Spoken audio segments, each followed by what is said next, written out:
habituel de ce mode de transport pour les riverains des eaux de la réserve créée sur l'ouest Foda par le barrage Steg.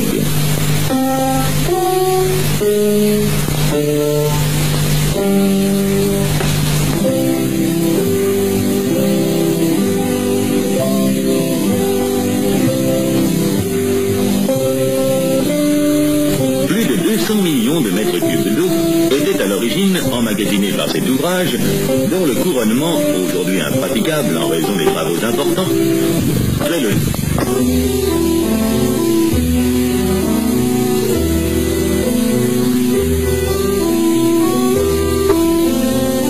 pour assurer la sécurité du périmètre irrigable du Moyen Chélif que ces travaux furent décidés.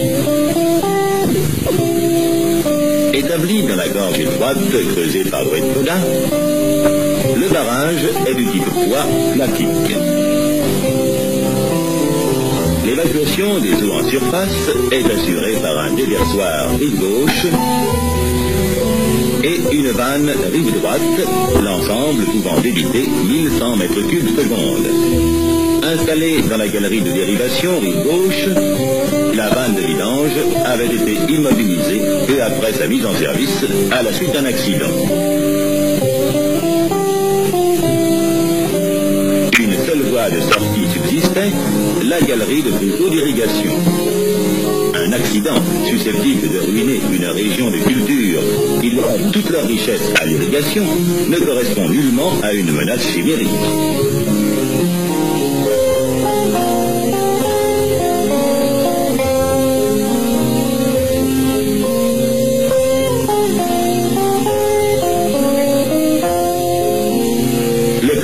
D'envasement domine de près de 10 mètres le seuil d'entrée de cette galerie et l'on peut craindre à tout moment l'obturation définitive de cette unique communication entre l'amont et l'aval. 3 fois déjà, cette brise s'est trouvée bouchée par la vase et chaque fois avec une gravité accrue, si bien qu'elle doit faire l'objet d'une constante surveillance. En outre, son débit maximum de 15 mètres cubes seconde est incompatible avec une vidange urgente.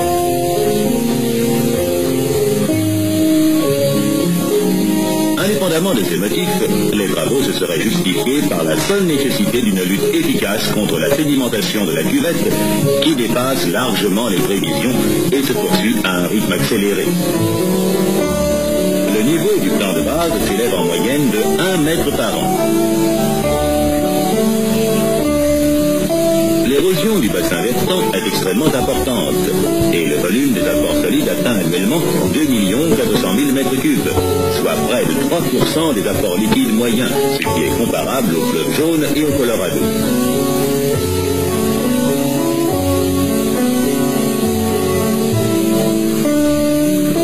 En ce qui concerne la nature de l'envasement, des campagnes de sondage ont permis de déterminer, d'une part, le niveau de l'envasement, d'autre part, une courbe de limite approximative entre les vases liquides et les vases plastiques.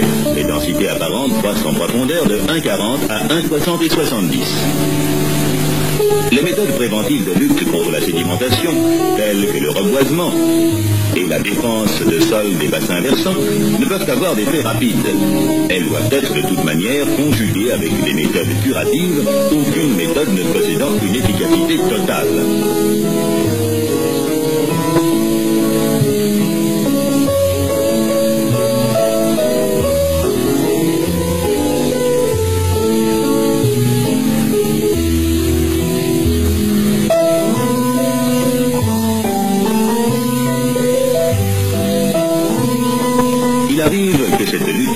Tellement difficile et coûteuse que l'on soit amené à renouveler les réserves en acceptant leur comblement prématuré pour assurer la pérennité des œuvres d'utilisation de l'eau. Mais la création sur un même réseau de capacités successives aboutit à un prix croissant du mètre cube emmagasiné.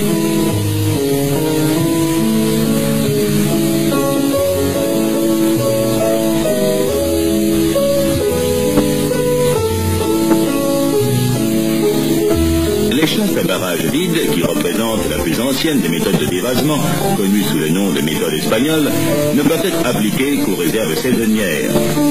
En y provoquant l'entraînement des sédiments par le débit naturel à pertuis ouvert, on a pu diminuer de plus de moitié le rythme de la sédimentation.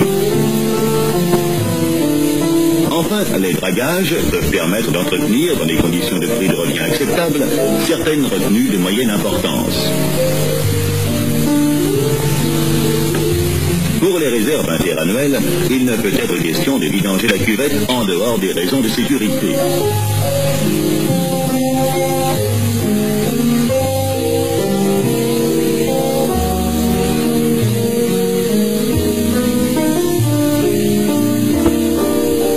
Des expériences et de nombreuses observations sur les courants de densité ont été coordonnées et renforcées au cours des dernières années. Les chasses à barrage plein, qui agissent essentiellement sur les sédiments en suspension, constituent en fait une pratique très efficace, à condition de disposer d'équipements spéciaux d'évacuation.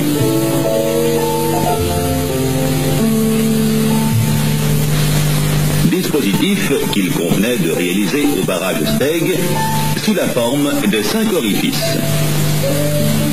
Le premier devant être percé à 5 mètres environ au-dessous du plan de base actuel. Les 4 autres étant situés sur une horizontale à 20 mètres au-dessous de ce même plan de base et naturellement plusieurs dizaines de mètres au-dessous du plan d'eau maximum. La pluralité des orifices correspond à la technique de soupirage des underflows et devait aussi permettre le versement en charge du barrage. La vidange volontaire de la cuvette, qui d'ailleurs n'aurait pas permis de déboucher en dessous du niveau de la base trop instable, aurait provoqué un arrêt des irrigations.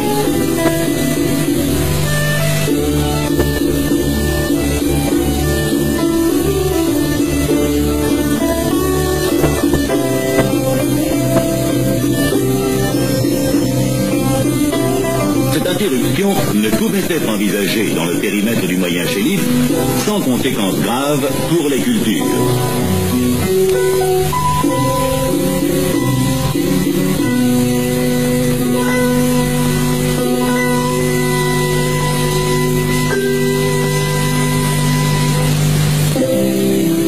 Le barrage de Steg a une section triangulaire de 100 mètres de hauteur et 65 mètres de largeur à la base. La sécurité de l'ouvrage vis-à-vis des sous-pressions n'étant pas totale, il est drainé par un système de 3 galeries horizontales, recoupées par 9 puits verticaux situés dans un même plan proche du parement amont et reliés à l'aval par une galerie d'écoulement.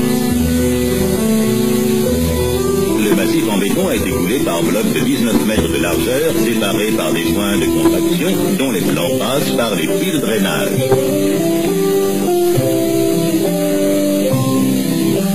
Les forages de dévasement, dits forages actifs, sont répartis par groupe de 2 dans les 2 blocs centraux du massif, pour ne pas compromettre les conditions de stabilité du barrage. Pour cette même raison, le forage d'essai a été reporté dans un bloc qui n'est pas intéressé par les perforations basses.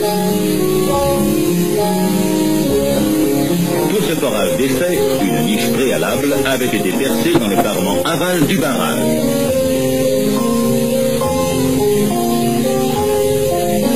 Chacun des forages actifs, une plateforme en saillie devait permettre l'installation d'une foreuse horizontale. L'opération de percement étant effectuée en charge, il faut également creuser et entretenir une fosse dans les vases situés contre le barrage afin d'y descendre une cloche reliée à la surface par une cheminée.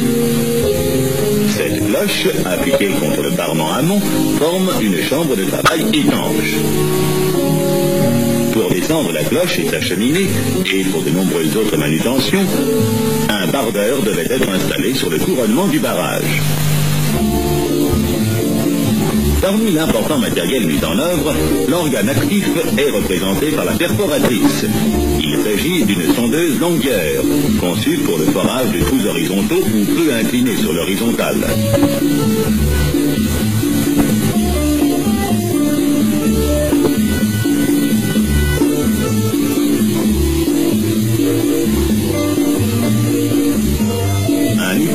Un trou pilote au diamètre de 12 pouces, canaliseur porte à 32 pouces. Une tête de sonde permet d'injecter de l'eau à travers les tiges creuses.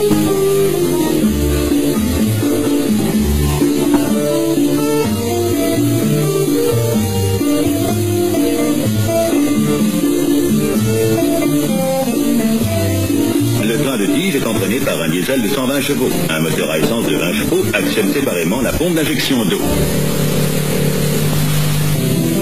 Toutes les manutentions, à l'amont comme à l'aval, sont faites au moyen du bardeur.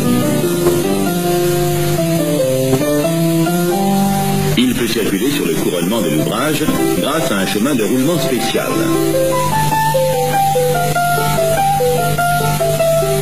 Quatre bogies supportent des palets formant coffrage métallique remplis de béton qui sont réunis au tiers de leur hauteur par une plateforme de service. Elles ont 14 mètres d'élévation et soutiennent deux poutres à treillis de 28,80 mètres de longueur sur lesquelles circulent les engins de levage.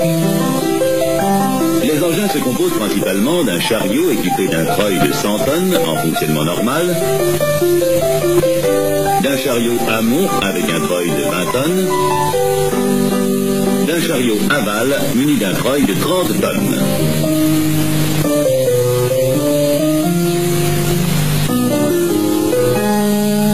Les rails du chemin de roulement sont scellés sur des longrines en béton armé. Un premier derrick servit à l'installation d'un portique provisoire permettant le montage du bardeur.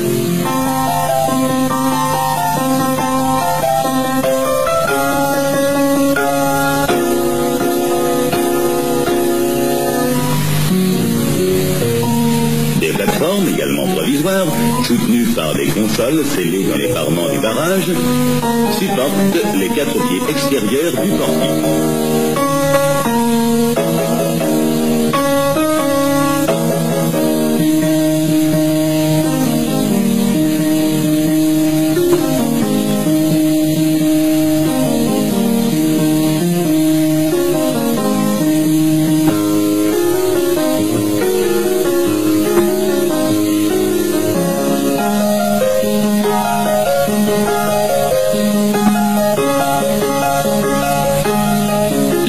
De la charpente proprement dite du bardeur se fait également sur les plateformes entre les pieds du portique.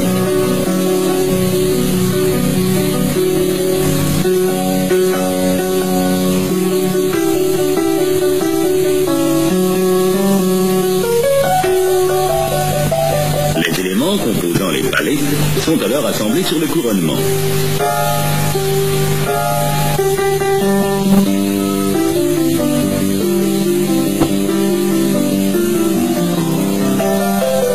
Poutres, les chariots des treuils ont été mis en place.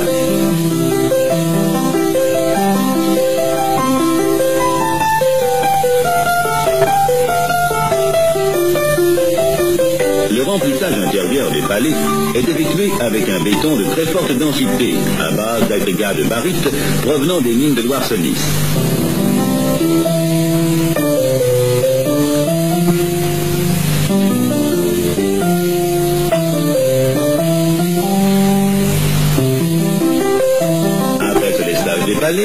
On soulève les deux poutres du bardeur grâce au portique provisoire.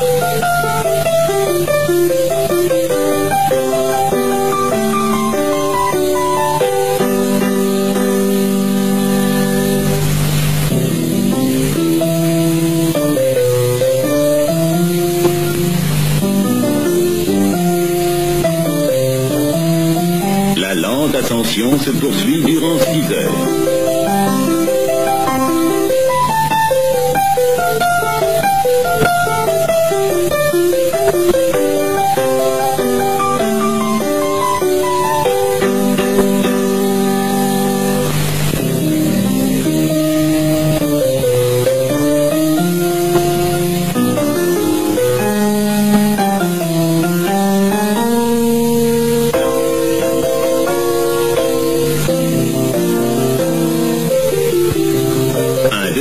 Électrique tire les palets sur leur chemin de roulement afin de les amener sous les poutres levées.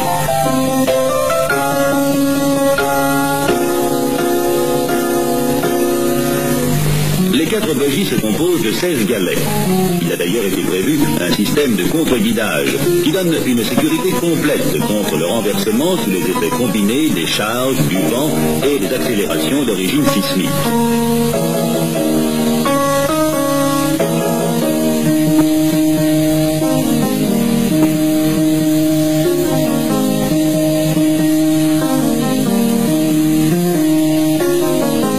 charpente est ensuite reposée sur les palets, normales au barrage.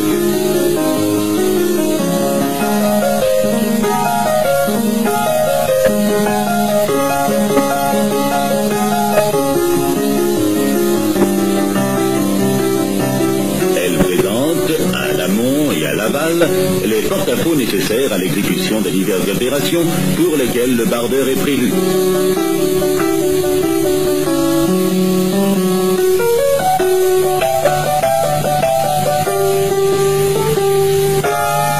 Les essais statiques et dynamiques contractuels sont exécutés dès l'achèvement de l'engin.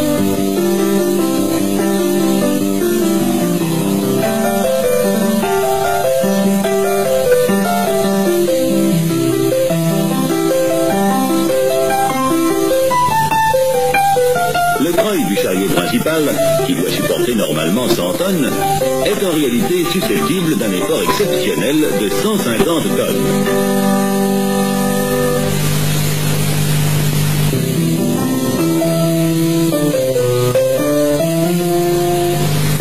Outre les 3 chariots principaux, le bardeur comporte 2 treuils supplémentaires, dont un pour la manutention des charges dans le puits numéro 4.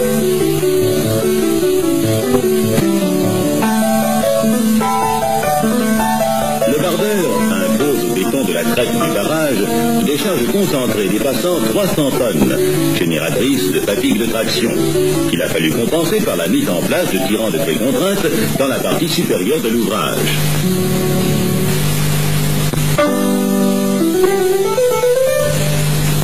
La cloche, destinée à être appliquée contre le parement amont, présente des contours complexes formés d'éléments cylindriques, tronconiques et sphériques.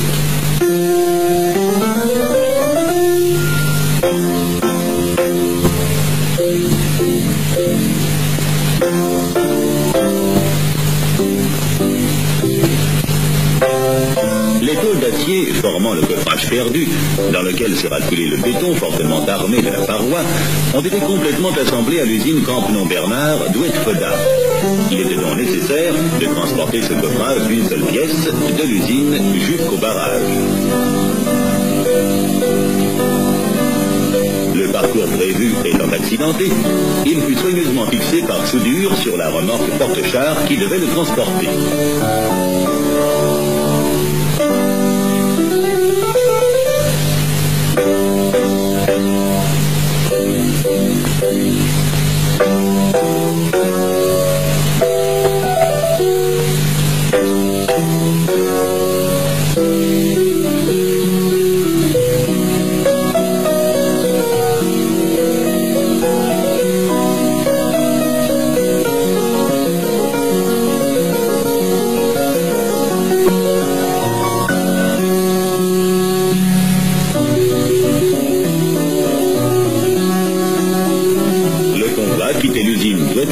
Au petit jour.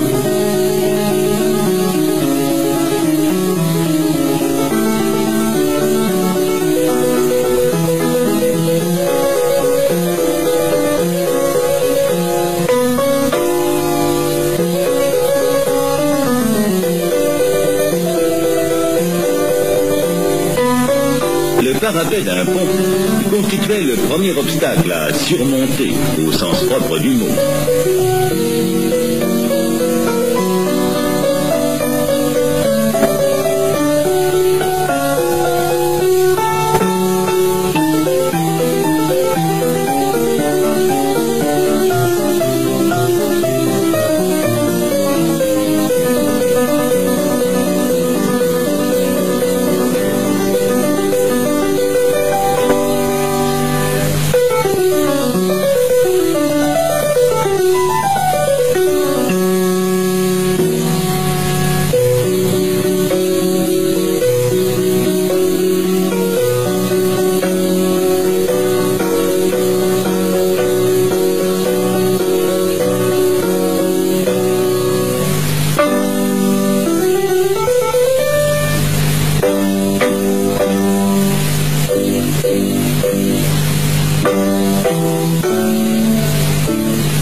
Après 15 km de route, il faut s'engager sur une piste spécialement aménagée pour rejoindre le lac. Le tracteur sur pneumatique est remplacé par un bulldozer à chenilles. Plus tard, ils seront souvent utilisés simultanément.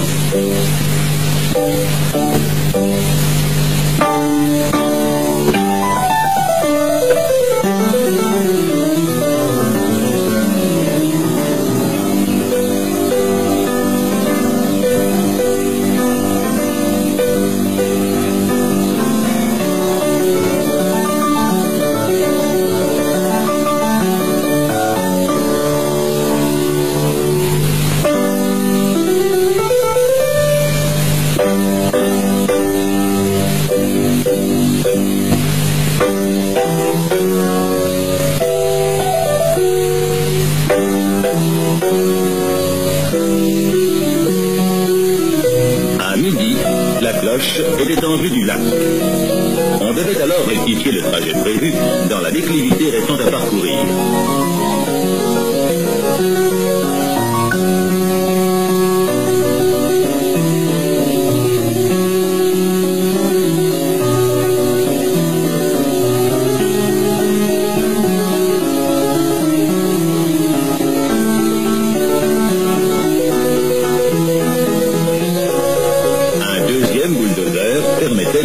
L'attelage.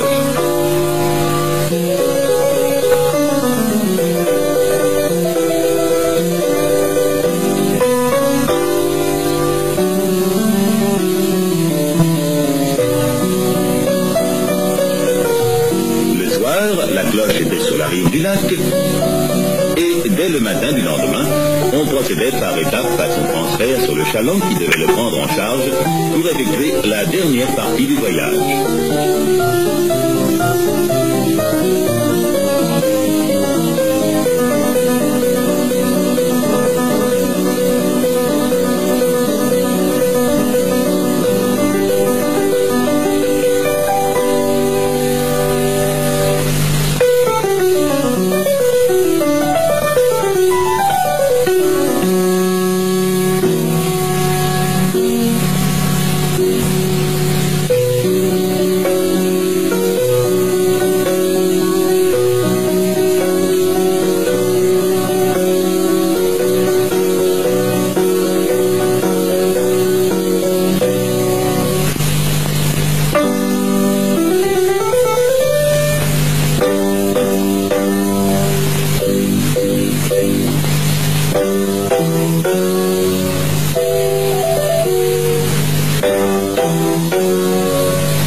Jusqu'à la plateforme où elle devait recevoir son équipement.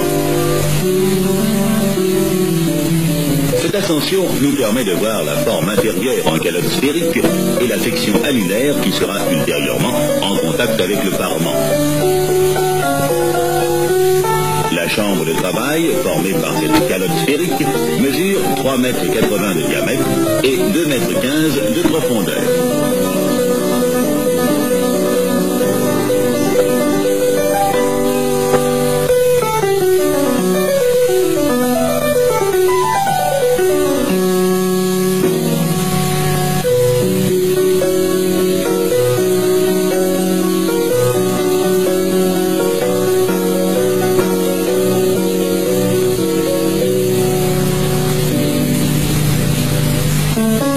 L'étanchéité des éléments annulaires composant la cheminée est essayée préalablement à l'usine. Le diamètre externe est de 1,85 m pour un diamètre libre interne de 1,30 m. Chaque tronçon mesurant 3 mètres est construit en tôle d'acier à double paroi étanche et peut flotter sur l'eau.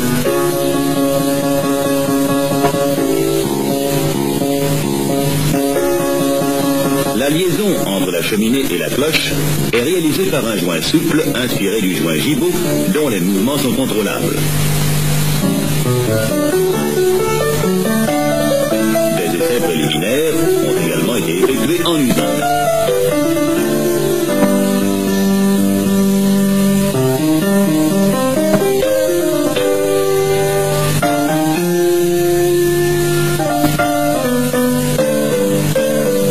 Un système de fermettes métalliques, espacé de 5 mètres et solidaire des élingues de suspension de la cloche, maintient la cheminée en place.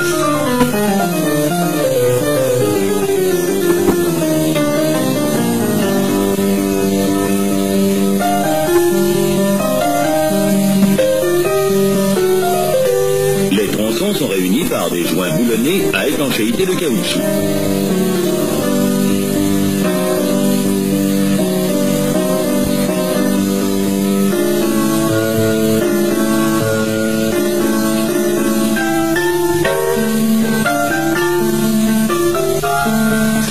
Sont équipés de galets à bandage de caoutchouc montés sur des reins afin d'exercer une poussée réglable sur le béton du parement.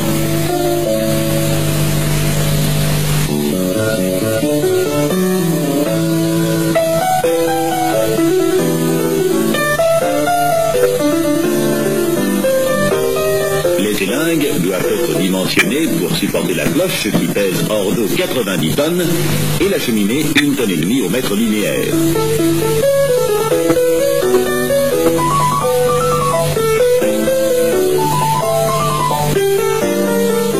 Pendant la descente ou la remontée, la cloche roule également sur le parement à l'aide de 4 roues caoutchoutées, pouvant être télécommandées séparément.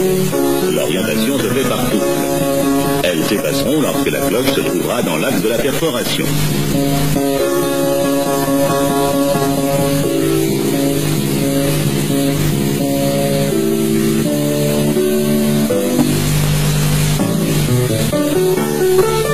Outre le transport de matériel et de personnel, la cheminée sert au passage des circuits nécessaires à la manœuvre des organes de la cloche et au contrôle de leur fonctionnement.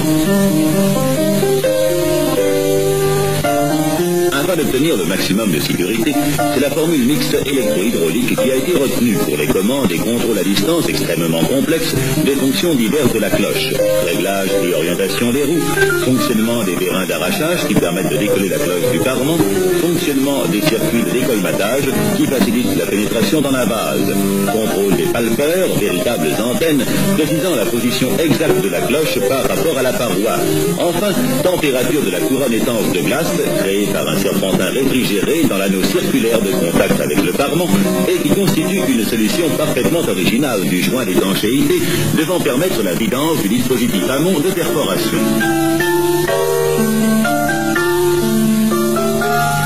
La mise en application de ce principe a nécessité une installation frigorifique importante qui comprenait d'abord 2 groupes compresseurs, condenseurs, évaporateurs à ammoniac de 120 000 frigorieurs chacun, produisant de la saumure à une température inférieure à moins 17 degrés centigrades.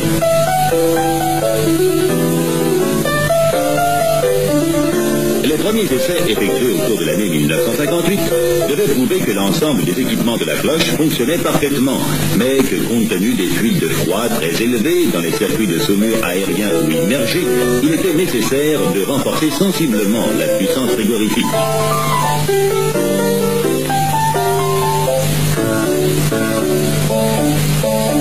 Deux nouveaux groupes de 240 000 frigorieurs chacun sont alors installés en série avec les 2 groupes existants.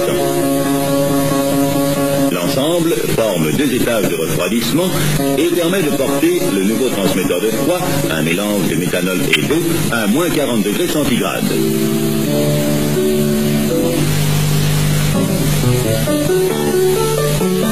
L'isolation des circuits susceptibles d'être immergés est formée d'une gaine de résine de polyester armée de soie de verre d'un diamètre notablement supérieur à celui des tuyaux, l'espace intermédiaire étant rempli d'une matière synthétique isolante insensible à l'eau.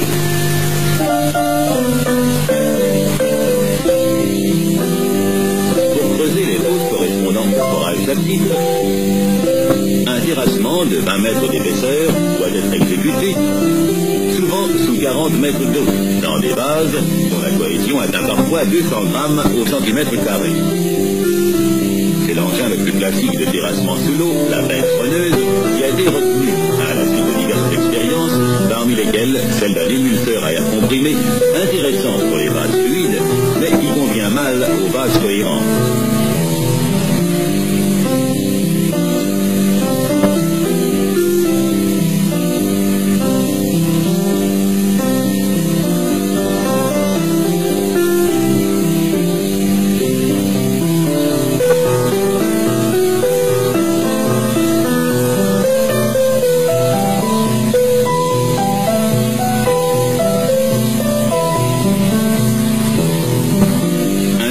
De caissons étanches constitue une portière flottante sur laquelle on devait installer la benne. En fait, c'est une véritable drague mobile, capable d'opérer en un point quelconque de la retenue qui fut réalisée. Les manœuvres sont commandées par un treuil spécial à 2 tambours synchronisés d'une puissance de 90 chevaux qui donne une vitesse de translation de 1,25 m avec câble mouflé et 2,50 m sans mouflage.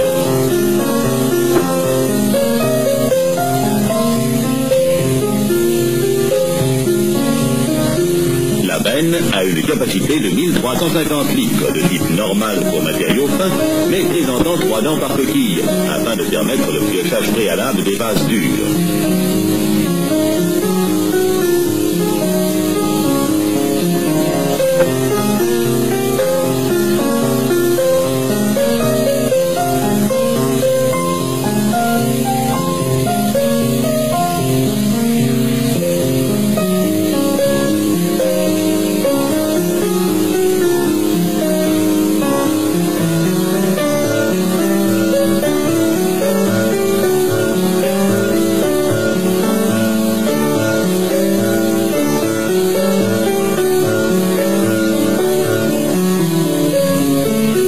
Devait donner complète satisfaction et permis en outre de mettre en évidence la tenue surprenante des vases sous l'eau.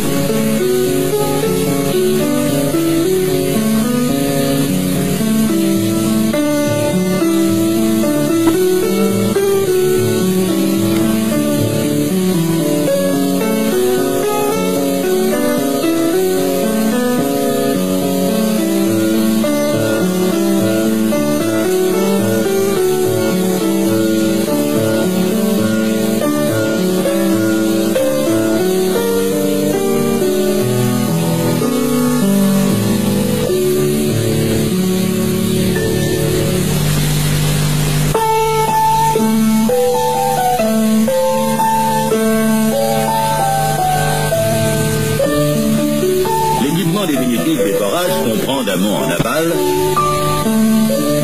un dispositif d'entraînement constitué par un blindage en acier coulé, aboutissant à une vanne amont très robuste. La partie courante comporte un blindage en acier soudé, auto-résistant sur toute la longueur, scellé à l'intérieur du trou par injection de mortier colloïdal. Une vanne aval, identique à un détail près à la vanne amont, est prolongée par un ajoutage de sortie. Cette similitude des vannes amont et aval a permis de construire en série les 10 vannes nécessaires à l'équipement complet et d'en abaisser le prix de revient par unité. Les vannes aval sont installées sur des plateformes en saillie, sauf celle du forage d'essai placée dans une niche.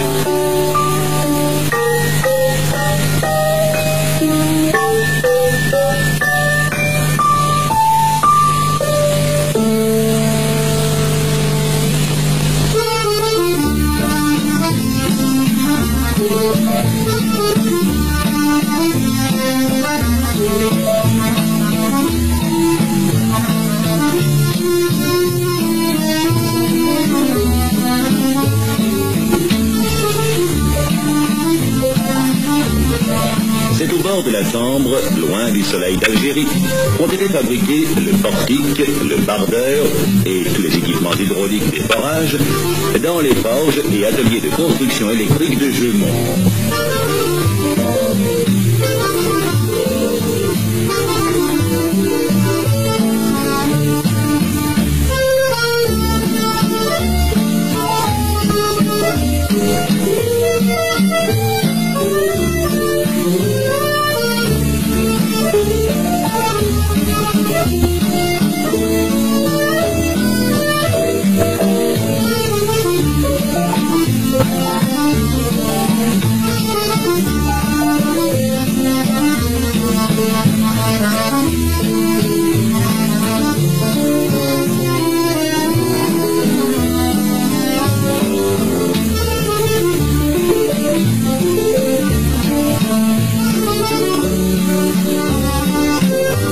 vanne, spécialement conçue, étudiée et construite en fonction des sujétions particulières du service qu'elles doivent remplir, sont du type à lunettes.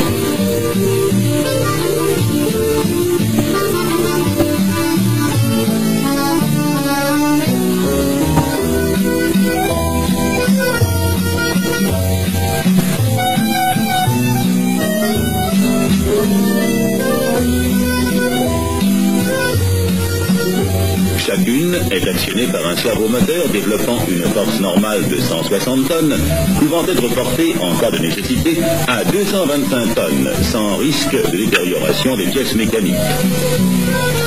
L'opercule mobile est prolongé vers le bas par une pièce annulaire qui vient se placer sur le siège de la vanne, évitant les turbulences et l'introduction de corps étrangers. En outre, la partie supérieure de la lunette présente un taillant guillotine, capable de sectionner les corps solides pouvant encombrer le siège au moment de la fermeture. Il a été possible aux essais de couper un tronc d'arbre de 35 cm de diamètre sans effort exagéré.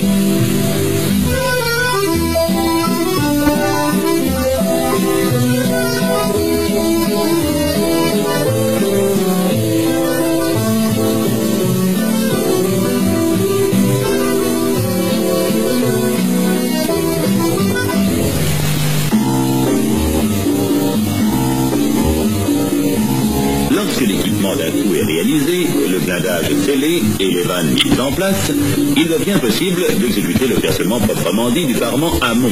Il subsiste dans l'axe du forage un bouchon de sécurité d'épaisseur minimum, mais suffisante pour équilibrer la pression. Au moyen d'un chalumeau à béton manœuvré à travers la vanne amont, légèrement ouverte, on verse un avant-trou de petit diamètre et le forage se remplit jusqu'à la vanne amont que l'on referme. On descend alors la cloche. La manœuvre est très lente et dure plusieurs jours. Les télécommandes et contrôles à distance permettent à tout instant de connaître et de rectifier la position de la cloche jusqu'à ce qu'elle atteigne la position de travail définitive. On ouvre légèrement les vannes pour l'appliquer contre le parement. On procède ensuite à la formation de l'anneau de glace qui demande de 24 à 48 heures. On vide alors tout le dispositif par ouverture de la vanne aval. Une circulation d'eau propre effectue le nettoyage principal et l'on peut accéder à la chambre de travail pour terminer l'aménagement de l'orifice. Après fusion de la glace, on décolle la cloche avec des vérins d'arrachage télécommandés. Il ne reste plus qu'à remonter le système.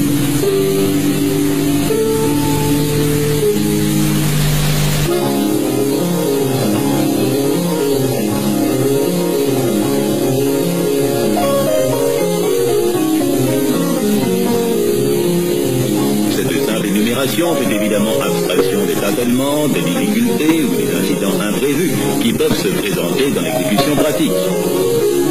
En fait, 8 mois devaient séparer la mise en service du forage d'essai et celle du premier forage actif, dont la position très voisine de la berge présente quelques inconvénients. Mais le rythme des travaux, avec l'expérience acquise, devait s'accélérer rapidement et les 4 forages actifs étaient terminés en avril 1960.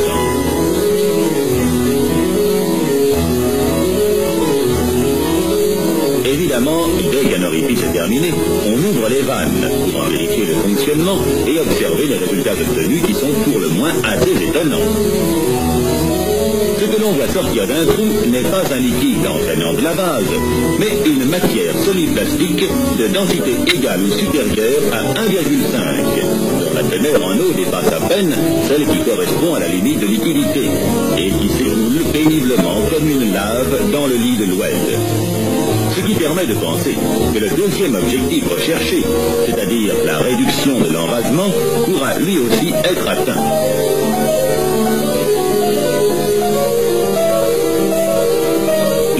De la base qui sort abondamment d'un barrage, jusqu'ici privé de moyens de chasse, est la meilleure récompense de tous ceux qui ont travaillé pendant plusieurs années à cette réalisation, conservant leur foi dans le succès final de cette opération exceptionnelle, malgré les innombrables difficultés rencontrées en chemin.